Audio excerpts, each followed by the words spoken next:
খুচুৰা বেপাৰীক আপোনালোকে মাছ বেচি আপোনালোকে লাভৱান কৰিব পাৰিব নেকি? যদি খুচুৰা বেপাৰীক যদি আমি মাছ দিওঁ তেনেহ'লে কি আমাৰ খুবেই লাভ হ'ব। আৰু তাৰ উপৰিও যদি আমি তাত নিদি যদি আমি ডাকত যদি লৈ যাওঁ তাত আমাৰ কি লছ হ'ব নেকি? এইবিলাক গোটেই সবিশেষে মই এইটো ভিডিঅ'টোত যিহেতু আপোনালোকক দিব গৈ আছোঁ।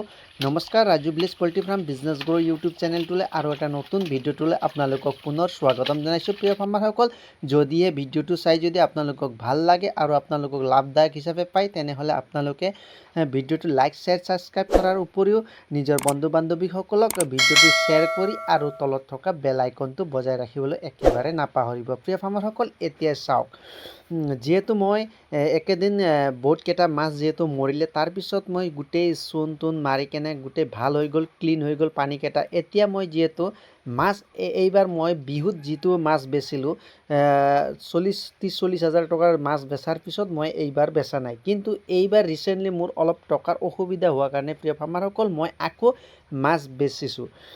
মানে বেপাৰী ইয়াতে মাতিছোঁ, যিহেতু লোকেল বেপাৰী। এতিয়া মই যোৱা বেচত যেতিয়া মই বিহুৰ সময়ত যেতিয়া মই ডাকত নিছিলোঁ, ডাকত নিওঁতে মোৰ মুঠত কিন্তু টকা পাইছিলোঁ, কিন্তু লছ অলপ হৈছে, নোহোৱা নহয়। কাৰণ জাল মাৰা মানুহক আপোনাৰ দুজন মানুহক মই 2000 যিহেতু দিবলগীয়া হৈছিল আৰু জালৰ এক্সট্ৰা আপোনাৰ 1000 টকা দিবলগীয়া হৈছিল। যিহেতু চব মিলালে আপোনাৰ 3000 টকামান এক্সট্ৰা দিবলগীয়া হৈছিল। কিন্তু যেতিয়া আপুনি লোকেল বেপাৰীটোক যেতিয়া মাতে তেতিয়া আপোনালোকে জালৰ কোনো ধৰণৰ 1 টকা আপুনি দিব নালাগে। তেওঁলোকে নিজে লৈ আহিব, তেওঁলোকৰ নিজৰ জাল থাকে আৰু তেওঁলোকে য'ত ৰেট আপোনাৰ এইবাৰ যোনটো ৰেট, কিন্তু মাছৰ চাইজ অলপ সৰু সৰু হৈছে, তথাপিও মই অলপ উঠাই দিছোঁ। মাছবিলাক অলপ বেছি হৈ আছে কিন্তু এই পুখুৰীত, সেইটো কাৰণে মই উঠাই দিছোঁ। আৰু মাছ যিহেতু দিয়া সময় হৈছে, মই বিশেষকৈ মই পুখুৰীত যিহেতু ৰূপচন্দা আৰু কচ মাছে বেছিকৈ ৰাখোঁ। কাৰণ সেইটো মাছে মোৰ পুখুৰীত বহুত মানে সোনকালে বাঢ়ে আৰু 4-5 মাহতে যিহেতু বেচিব পৰা হৈ যায়। আৰু এইটো হোৱাৰ কাৰণ এটাই হয়, মোৰ পল্ট্ৰি ফাৰ্মিং যিহেতু লগত আছে, ফাৰ্মৰ যিমান মল মূত্ৰ আৰু ফাৰ্মৰ যিবিলাক মৰা ব্ৰইলাৰবিলাক সেইবিলাক মই উহাই কেনে যিহেতু পুখুৰীত দিওঁ, আৰু নুহুমাই দিলেও সিহঁতে খাই ধুনীয়াকৈ খায় আৰু সেইটো অনুসৰি গ্ৰ'থো ভাল দিয়ে। সেইকাৰণে আপোনালোকেও যদি আপোনালোকে পুখুৰী যদি আছে তেনেহ'লে আপোনালোকে লগত এটা ব্ৰইলাৰ ফাৰ্মটো থকাটো অত্যন্ত প্ৰয়োজন।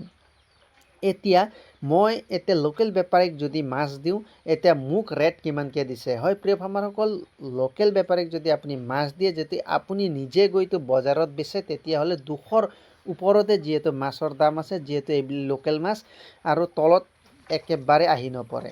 এইটো চাব পাৰিছে আপোনালোকে ধুনীয়াকৈ, বেছি মানুহ নালাগে, 2-3 জন মানুহ হ'লে এটা জাল ধুনীয়াকৈ মাৰি কেনে মাছ উঠাই ল'ব পাৰে।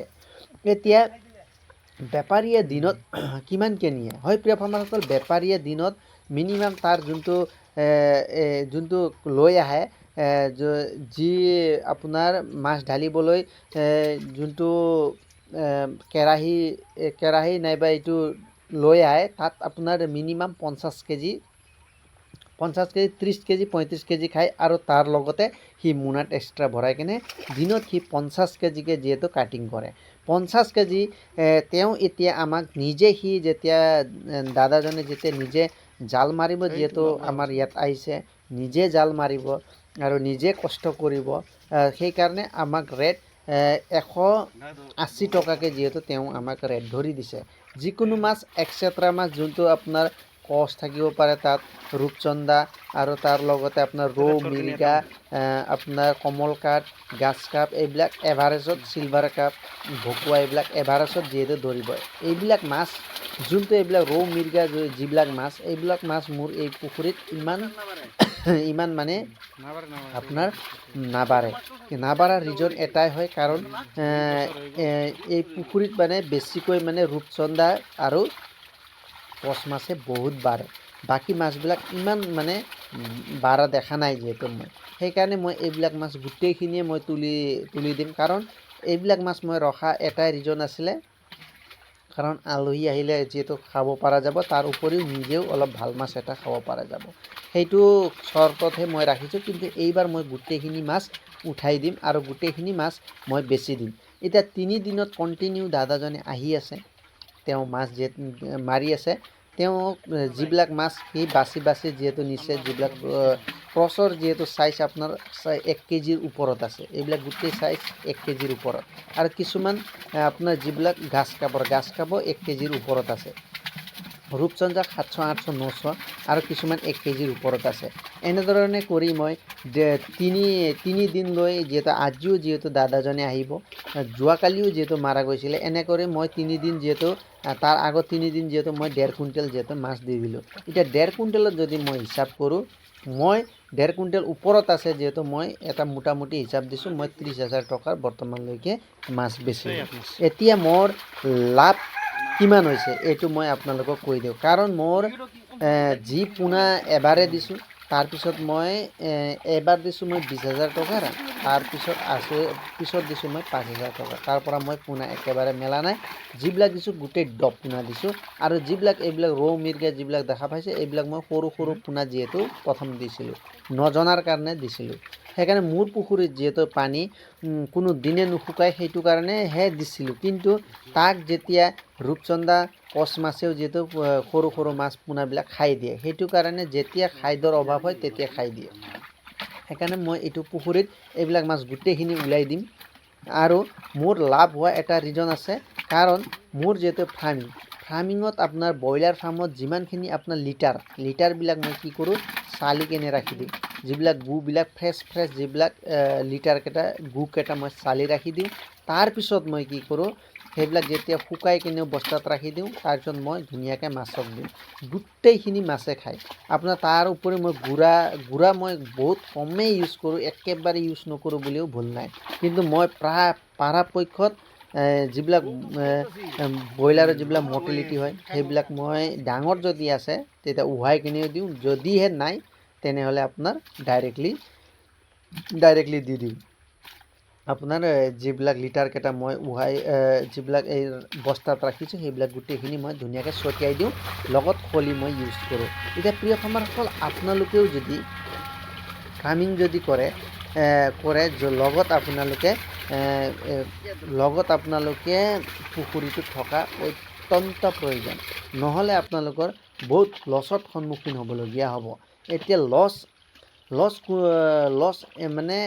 লছ কেনেকৈ সন্মুখীন হ'বলগীয়া হ'ব বুলি কৈছোঁ, যদি আপোনাৰ ফাৰ্মিং আছে, যিবিলাক ফাৰ্মিঙত মৰ্টেলিটি হয়, যিবিলাক দানা পৰি যায়, যিবিলাক কেতিয়াবা এনেধৰণে হয় ধুমুহা আহি কিনে গোটেই দানাবিলাক ভিজি যায়। ভিজাৰ পিছত মুৰ্গীক দিবলৈ কাৰণে একেবাৰে যোগ্য হৈ নপৰে, তেতিয়া সেইটো দানা আমাৰ এনে পেলোৱা যায়, আৰু সেইবিলাক দানা গোটেই ভেঁকুৰে আৱৰি ধৰে।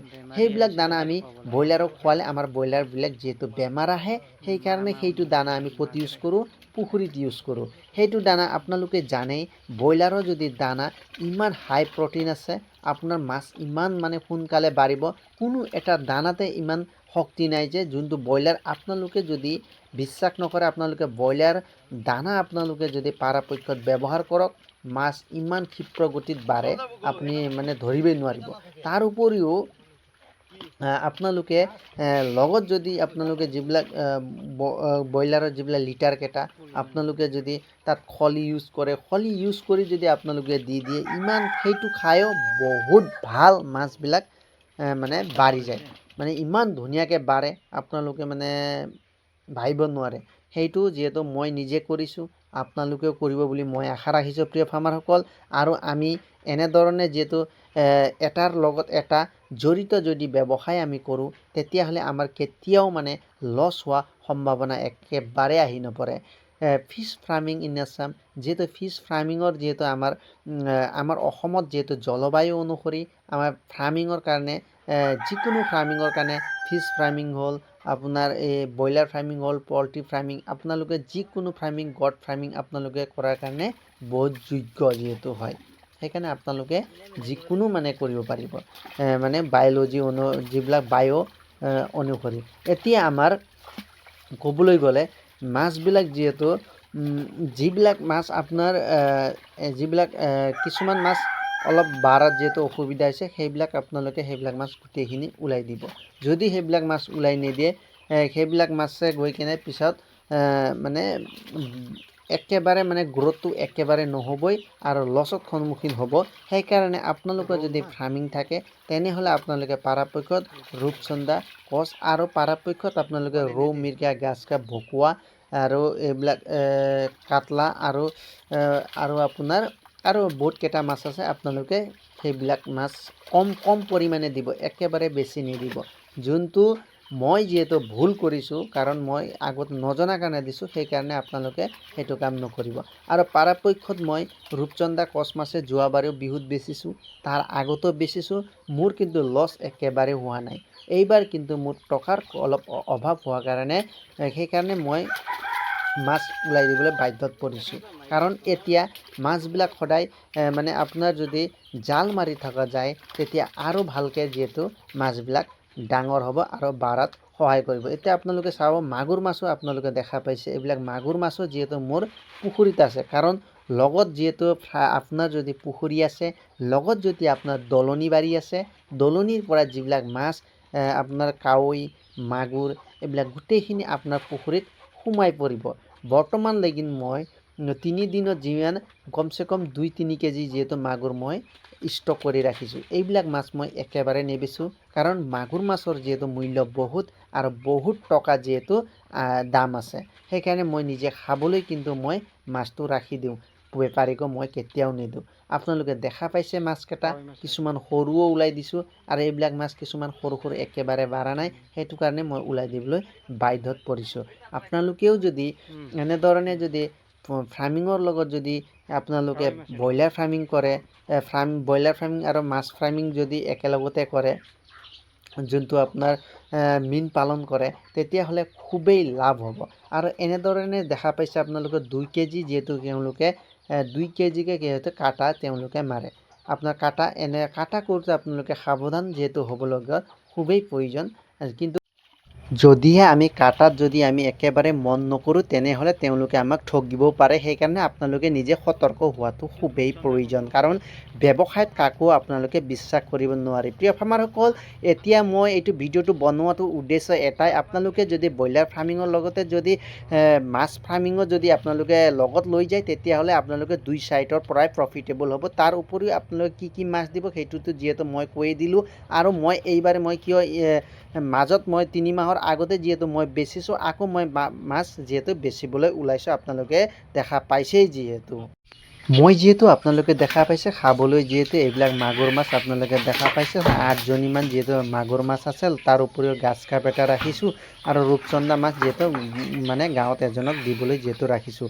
আপোনালোকে দেখা পাইছে ভাল মাছকেইটা আপোনালোকে চব ঘৰতে খাব। আপোনালোকে এইখিনি কৈ মই মোৰ ভিডিঅ'টো সামৰিছোঁ। জয় হিন্দ, জয় আই অসম।